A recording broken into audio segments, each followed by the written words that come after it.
સુરતના વરાછા ઝોન કચેરી ખાતે જન્મ મરણના દાખલાઓમાં સુધારા, નવા દાખલા અને શાળામાં પ્રવેશ માટે જરૂરી પૂર્ણ નામવાળા જન્મ પ્રમાણપત્ર મેળવવા માટે નાગરિકોની ભારે ભીડ જોવા મળી રહી છે।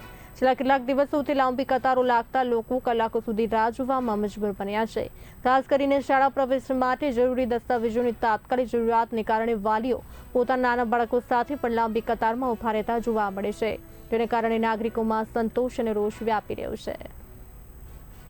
વરાછા ઝોનની અંદર સવારના 9 વાગ્યાના લાઈનમાં ઊભા છે। જન્મ મરણના દાખલાના છોકરાના સુધારા કરવાના, તો પણ હજી ઓફિસ ખુલ્લી નથી અને હજી સાહેબો આવ્યા નથી। તો આવી રીતના લીલિયાવાળા હોય અને ભાજપના શાસનમાં લોકો એમ કહે છે કે તમને કાંઈ તકલીફ પડે તો કહેજો। આમાં લોકો સવારના કામ ધંધા છોડીને પોતે અહીંયા આવ્યા છે, તો પણ હજી કોઈના જન્મ મરણના દાખલા નીકળતા નથી અને 2 દાખલા લઈને આવે 2 બાળકના, તો 1 દાખલો આપે ને 1 કે 2 દિવસ પછી આવજો અને 2 વાગે તો ઓફિસ બંધ કરી દે છે।